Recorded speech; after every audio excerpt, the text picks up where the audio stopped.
Hey everyone, welcome back to the channel. Something astonishing happened this week in Marvel Strike Force. And no, I'm not talking about Jubilee being announced as the legendary character of the Astonishing X-Men. I hit 10 million total collection power in the game. I've been playing the game for over 2.5 years, so that's a pretty cool achievement. You know what, I thought I'd make a video talking about how I approach the entire game. I'm going to go into each game mode, talk about how I progress the characters, and I'll wrap up things by showing you all my Blitz teams. So, you know, with this game, it's a resource management game. Everyone approaches the game differently. So I hope you watch the entire video, and maybe there's something that you'll like, that you'll adopt in the way you play the game. So it's gonna be a long video, so sit back, relax, and let's get into it. Welcome to my home. I'm gonna give you a tour of the place. Let's go ahead and start off with my character profile here. Kind of see what my main achievements are here. So my strongest team power is 617,000, which is mostly characters from the Black Order and Raid team. So total collection power. So this week I hit 10 million, but I've already achieved 86,000 throughout the week. So progressing pretty well. I've gotten 49 MVPs. I was really hoping to get 50 MVPs by the time I shot this video, but it's quite hard. My alliance is quite hardcore, and it's hard to get MVP with the rest of the guys on here. And yeah, and I've been able to get to Arena Rank 1, but that hasn't happened in a while. So okay, so that's my profile. And let's go ahead and jump into my roster. And before I get into details, I just want to talk about the 3 main ways that I progress characters in this game. So first, we're going to talk about levels, and let's go ahead and just open up a character right now. Let's open up Thanos. So with levels in the game, we have level 80 level cap right now, and it was recently increased. I'm going to be bringing up my Black Order to level 80 as much as I can. And so with levels, all my meta synergy teams, I'm going to be bringing the characters up to level 71, because that's where the big focus resistant jump comes into play. And then any characters like the Black Order, which is my arena team, I'm going to make sure I keep powering them up as strong as I can. So that's how I approach levels. And then we have gear. So same thing with the arena team. I'll be bringing them up as high as I can to the gear tiers, which is gear tier 14. And then all the other characters, let's go up, I'll show Ironheart. So every other synergy character that I'm not really planning to go too hard into, the baseline minimum is going to be tier 11, because, you know, that's a good stopping point for me. I think in the community, gear tier 10 is usually the accepted stopping point. But the reason why I like tier 11 is because there's an announcement when you upgrade your character to tier 11. You know, it says, oh, POP Go upgraded Ironheart to tier 11. So that's kind of a cool milestone to hit there. And then lastly, with skills, you know, bring up all your skills to level 6664 for each of them. And then depending on what the character and the emphasis, I'll upgrade I'll use orange ability materials on them. And so right now, I think the Black Order is the only team that I'm going to be upgrading all the skills all the way, just to make sure I can hold my spot in arena very well.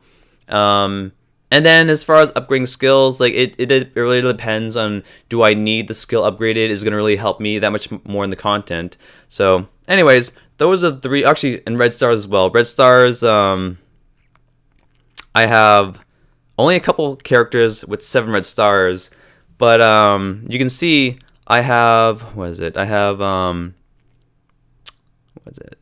I have 305 silver promotion credits, which I'm saving up for Cole Obsidian and the other character, and actually I think Emma Frost. And then I have 120 gold promotion credits, which are going to be saved. We'll see. Maybe a character from my Black Order. So those are the 4 main ways to progress your characters. I'm going to show you just the main characters that I'm farming right now. So on the top row, we have Prox of Midnight, Negasonic, Ironheart, Squirrel Girl, and Red Skull. So I think a lot of players who've started the game around where I have gotten all the other farmable characters up to 7 stars.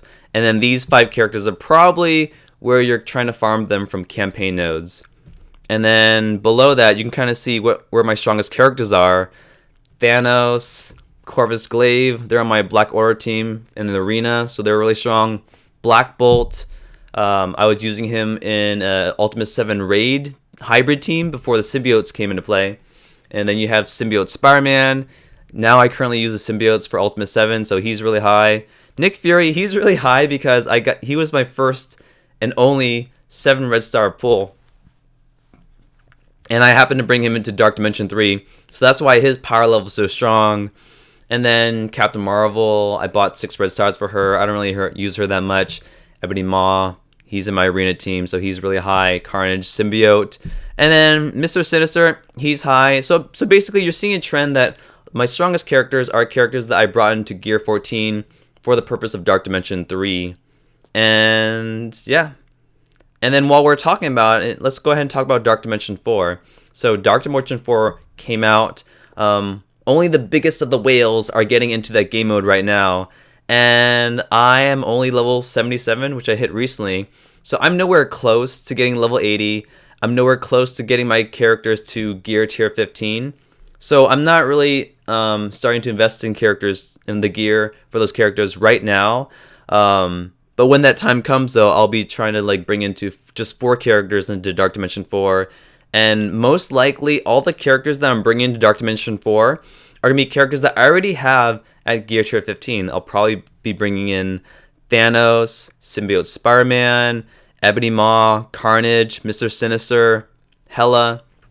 So, well, we'll see. I'll be making a video about that probably when I get closer to Dark Dimension 4. Okay, let's go ahead and just jump into each game mode and talk about how I approach it. So with challenges, I've already 3-starred all the content. I think it was like a couple months ago when Scopely increased the newest tiers of each of the challenges, which the community was able to complete it pretty easily if they're pretty endgame players like myself without too much challenge. And then with Arena, so Arena, I get my attacks done early. When I wake up in the morning, that's like one of the first things I do in the game. I get my arena attack in, and we have 5 every day because there's a cooldown after every attack. So to make sure I get enough attacks in, I just want to make sure that I get 1 in, and then I don't know. Usually I'll get 3 to 4 in early in the day. Then if I get bumped up later in the ladder, I'll use my last arena hit to get into it. But just to show you my defense setup. I have it like this. So usually when you're facing Black Order and the opponent's using Black Order against you, you either want to target Corvus Glaive or Prox Midnight. So I just like separating them so that people can't easily hit them. And then of course if they decide to focus on Corvus Glaive or Prox Midnight, they're going to be forced to hit my Thanos, and he's going to have a counter. He does lots of damage. So that's my arena setup. And yeah, I gotta say though, Black Order has really made a difference in Arena. Before Black Order, I was using a hybrid team, and my win rate was actually quite low. It was just very down to chance. It was hard to beat this team. So I threw in the towel, and you know what? If you can't beat them, join them. So I do not regret investing in so much in the Black Order. They're my strongest team. But I have no doubt that Scopely is probably going to release a really hard counter for them because a lot of the characters are now farmable except Cole Obsidian. But you know what? It's fine. It's going to take a long time before a hard meta counter is able to beat a team of this size. So that's Arena. Let's just go ahead and jump into the raid teams. So this will be a good time to just mention talking about priorities. Everyone has a different priority in this game, and that's how we level up different characters in our roster. So for me, my priorities is Arena and raids. So with Arena, actually let's go back to Arena. Arena is really important because getting your power cores, that's the main reward that we're getting every day. And look at this, like if I'm able to get in the top 20, you're getting 250 cores a day. If you get in the top 50, 200 cores a day. And power cores are just so valuable in helping us farm content in this game, whether it's like campaign events, getting new character shards, or if they do double gold events, double character shard events. So it really helps having a really high arena rank every day. And that's why I don't mind investing so heavily into the arena. And so raids would also be a really big priority for me. and to the characters I invest, because ideally I want to be able to jump into a battle and hit full auto and just completely finish the content. So our alliance tends to launch the raids pretty much when I wake up. So I just like, this is what the first thing I do. I do a couple raid attacks to make sure I'm not capped on energy, and then as the day goes on, I'll make sure I keep up with my energy raid attacks. And so when we jump into the Greek raids, I mean, at this point, like, everything is full auto. Anyone that's played this game for a long time can full auto everything. Look at the power levels of these characters. They're like 57,000 toward the end of these raids, and we have characters close to 100,000. So no doubt Scopely is going to be increasing the difficulty of Greek raids. So we'll be up for the challenge, and that's why they're probably releasing these new meta teams like the Astonishing X-Men or the X Factor, which will probably be useful in these harder Greek raids. And then for Ultimus 7, yeah, Ultimus 7's, once again, it's a raid material. I invest heavily into this raid content as well. So I was using a hybrid Ultimus 7 hybrid team in Ultimus 7, difficulty 5. I was using Ultron, Minerva, Black Bolt, Thanos, and Ebony Maw. That was up until the Symbiotes came out, or until Anti-Venom and Scream came out. And so then, when the whispers of the community were saying, hey, you know what, these guys can possibly be a full auto team, that was really appealing to me, because it takes like, It takes like 3-4 minutes for every fight. And to get to the 60% mark in the raids, it could equate to like half an hour every day. So I definitely wanted to see if I could have a full auto team. Symbiotes are mostly a full auto team, so I'm really happy with the investment I've done. They're my second strongest team in the game after Black Order. And yeah, they're almost gear tier 14 across the board. Multiple skills upgraded with orange ability materials. And I haven't gotten them to level 5 ISO yet, just because, so let's compare Arena and Raids. Arena, there's unlimited amount of power you can put in this team because you're having people face you in the arena. So the higher you bring up your Arena team, the better. With the Raids, you do want to get them strong, but then there is a cap, because for our alliance, we just get to the 60% mark every day, right? So I could invest in them further with tier 5 ISO. I could invest in them to level 80 or gear tier 15 like immediately. But if I'm able to get to 60% mark in Ultimate 7 just fine, then I don't feel a need to like really invest in them super hard. But still, if they ever do increase the difficulty of Ultimate 7, which they eventually will, then I'll go harder, much harder in the Symbiotes. But either way, I'll be bringing them to tier 15 for Dark Dimension 4, so they're going to get a lot of action. And so yeah, I think I covered all the game modes. I'll go ahead and just quickly show what my war defense setup is going to be like, just so you can see who I put on defense. Hopefully my alliance doesn't mind showing up our layout, but it's fine. We tend to change it up every season. So I'm in the security room right now. Let's just list it off really quick. So I have Asgardians in slot 1. Asgardians were like the #1 war defense team, but with the symbiotes, they're not so hot anymore. They can beat them pretty easily. I have the Wave 1 Avengers with Captain Marvel as my second team. And the position of these teams don't really matter too much. I just want to highlight the characters in the actual rooms. So I like Captain Marvel on the Wave 1 Avengers team because if she's paired up with a military unit, which Captain America is, she gets an additional turn of charge. So, when Captain Marvel's charged, she's going to get a boost in stats. So that means she's I think going to have 3 turns of when she's charged, her ultimate, her special, and the basic. So that is really good. I get a lot of defensive wins with that team. Third team, we have the Guardians BKT team, and they still are decent. There is some RNG that happens because people hit Groot pretty quickly in the match, and he slows everyone's down. So the turn order of when people use power armor gets messed up sometimes, and there's some RNG, and they might not be able to beat them. So I like them. With symbiotes, I put them on war defense. I'm quite happy. I started off putting them on the war offense setup, but then it felt like a waste because I invest so heavily into the team. So to invest so heavily into the team and you just use them for one offensive fight, I mean, it's fine, it's necessary, but it just feels great to be able to put a lot of the effort and see people struggle with this team. when people fight against this team, people tend to use Black Order. Black Order can do like 100 to 150k punch up, but hey, at least it used up a Black Order, so that's a win in my book. And then going on, we have the Shield team with Coulson, and this team still does pretty decently. I still get some defensive wins, but that's probably because I have a 7 red star Nick Fury. I think a lot of people underestimate how strong Nick Fury's summons are because the summons scale with his red stars. So I still get defensive wins with that. And then for the next slot over, I have the Mercenaries, and there's different variations. Some people use Shuri, some people use Korath. I like this setup because every person on that team is a mercenary, and Taskmaster, who is the star on the team, he gets more turn meter based on mercenary villains on the team. So this really helps ensure that the team is acts fast as possible. And what I really like about Korath being on there is because I'm in the security room, the enemies get defense down. Like, he can possibly ability block someone on turn 1. When he gets the first shot off, that means Taskmaster is going to follow up an attack. So you might kind of mess with the turn meters, might mess up with the buffs on the enemy team.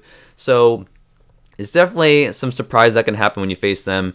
And then Marauders is next, and they're such a good team. X-Force does counter them, but you know what? It's hard to beat them, you know, because they have so much sustain. Anything can go wrong. Strife can ability block you. So it's a really annoying team. Sometimes I used to change up Sabretooth, take him out, and put in Baron Zemo, and then I find that, like, in order for people to beat that team, they have to use Black Order. But right now, I'll leave them up traditionally as they are. And last but not least, that's what my Black Order team looks like with the boosted stats for more. 685,000, that's huge. And I only put that on defense recently, and yeah, some people struggle against it. But then again, we come across some alliances where it would help to have that team on offense, so maybe I'll take it off. So that's who I have for Arena Defense, Alliance War. So with that said, yeah, let's get into Blitz. So, alright, let's just start from top to bottom, because that's how I organize my Blitz setup. I like to see the synergy teams at the lowest on top, and as you scroll down, you progressively see the teams as it gets stronger and stronger. And then, let's say, for example, I happen to power up my Young Avengers higher than my Mercenaries. I'm going to bring them lower, because it's just a good feeling to see, like, okay, well, I can look at my Blitz team setups and see, like, okay, this synergy team is this low. I want to bring them up higher. So that's why I like the low roster to high roster approach.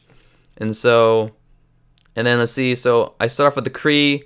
I end with the Black Order, and then down here you'll see after the Black Order it jumps back down, and that's because I have 3 teams of like random trash characters that have no place on a team. They can't do anything in Blitz, so their only purpose is to reset the Blitz tier.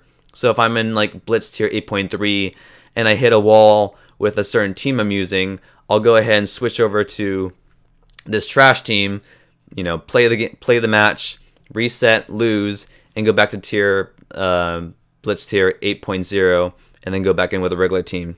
So, you know, really quickly, I'm just going to try to just go into each team and just talk about how they perform in Blitz. So, with the Kree, yeah, you know, they're not that great. You definitely need to play them on manual, because you want to not use Ronin's special and he summons the character. Because if he summons the minion, my Kree Noble might use her special, who will target that minion, and I won't be able to get the offense up, hard-hitting attack from Kree Reaper right next to Kree Noble. So for them, I feel confident playing this team on tier 7 in Blitz, but if I'm really careful and I go against a good team, I can play them on tier 8. Typically, I do like to start my Blitz rotations at tier 8. So that's the Kree team. And then we have the Pymtech team. This is not a complete Pymtech team because Yondu's on there. I'm going to be unlocking Yellow Jacket soon, and then I'll be investing in him. And yeah, right now this team is pretty bad in terms of Blitz.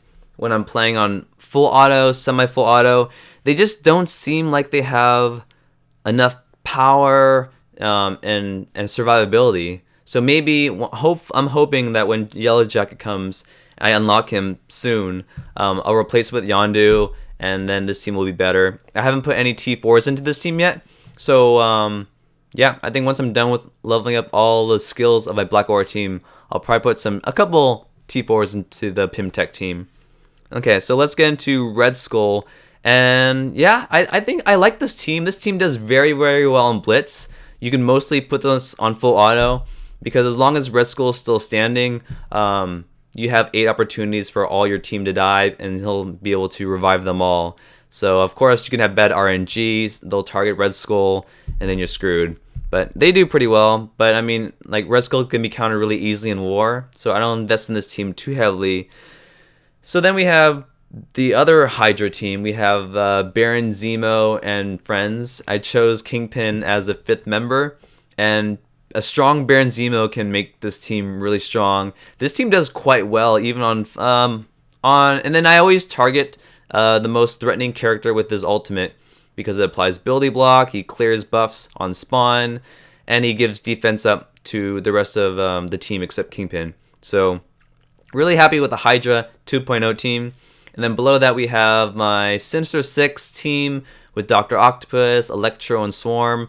When those 3 new characters came out to replace the classic Sinister Six team, I was really hesitant on upgrading Electro and Swarm, because I didn't like the feeling of replacing a 4-star, 4 red star new character like Electro and Swarm with an existing character that I have, like Green Goblin, Shocker, that are 7 red star, 4 to 5 red star. It just didn't feel good. But you know what? Like, I just went with the community's suggestions, and I will say that it was a good decision. Like, it is definitely better to use this current team, as people suggest. They can just defeat so many more teams, and even though they shine mainly in war, you can mostly win this team in full auto and Blitz as well.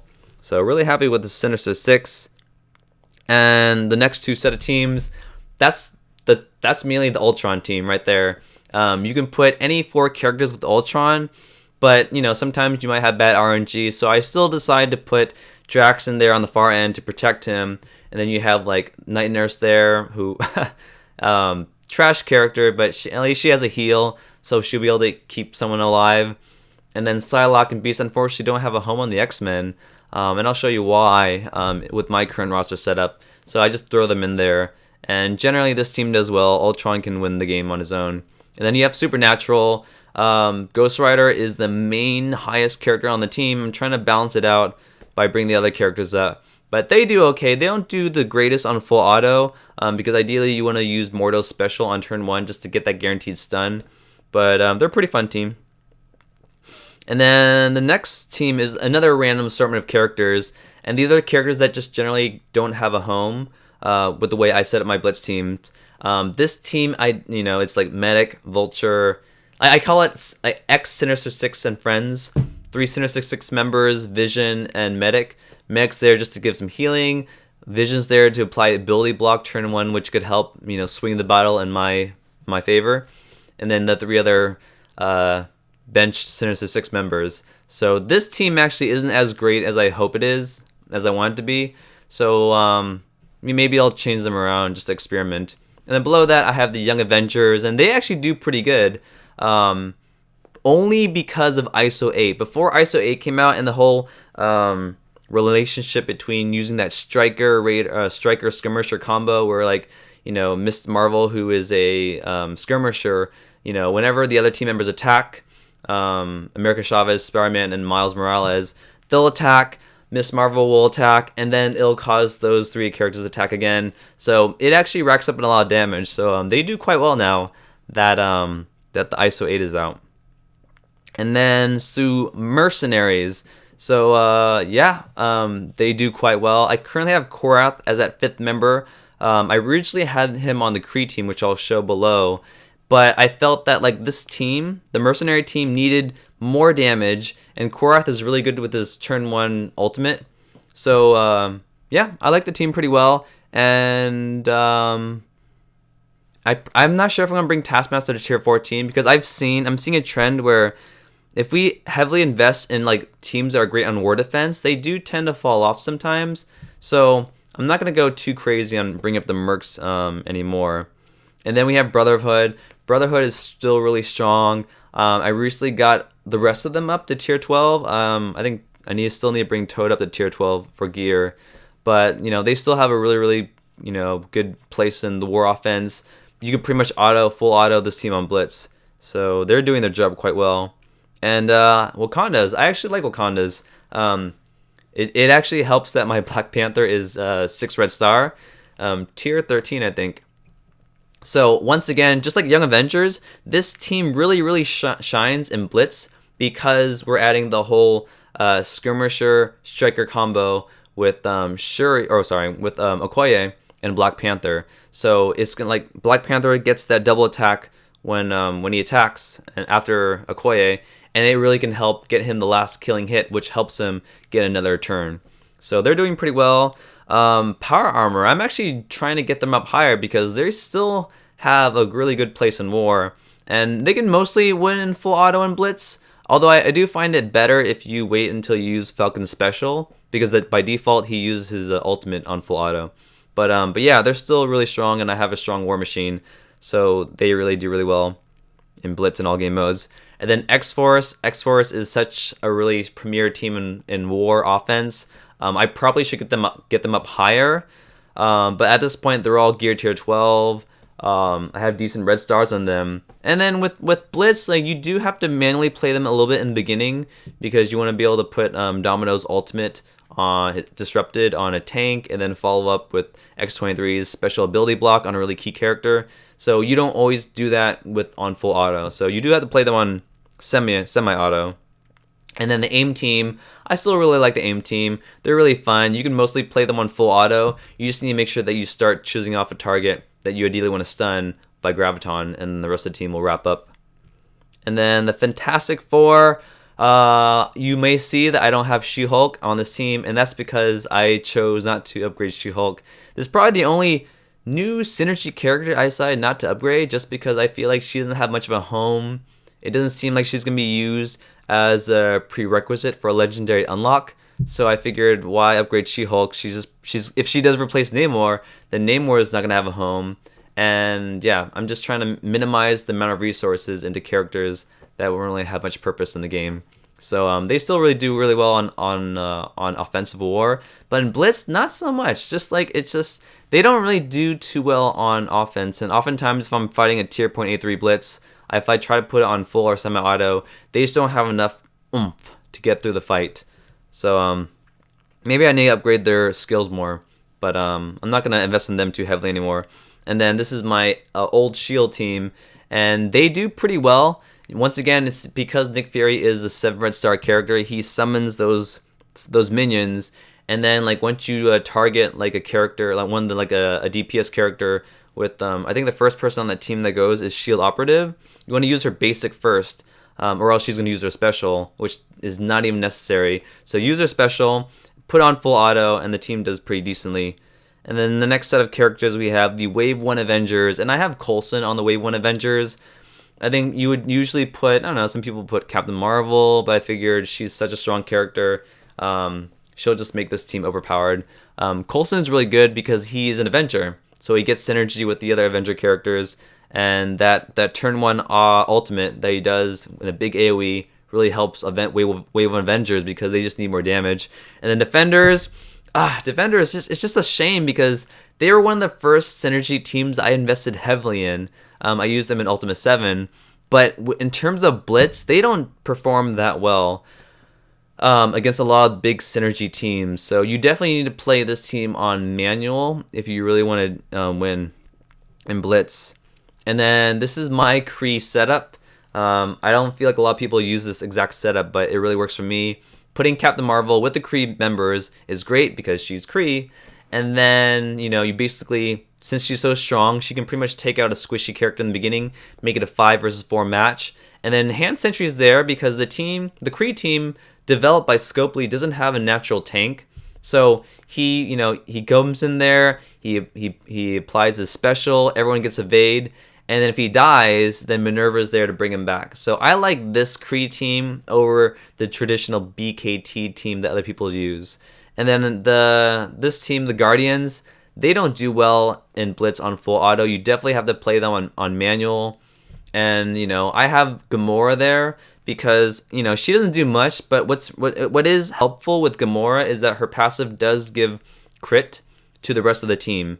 And so because the team needs more damage, having a little bit of crit can help. If it helps Rocket Raccoon, who's the main damage dealer on the team, get crit or better chance of crit, then I'll use Gamora. Maybe as time goes on, if I replace a member on the Young Avengers, maybe I'll put Gamora on that team since she is a hero brawler. But we'll see. So we're getting deeper into the better teams who can pretty much win games on full auto. So we have the Asgardians, and unfortunately my Thor isn't that strong. You ideally want to have Thor be stronger because he is a damage dealer on the team. So it's kind of skewed in the sense that, like, actually, wow, my Thor is actually the weakest person on the team. But you know what, Hela does the bulk of the damage.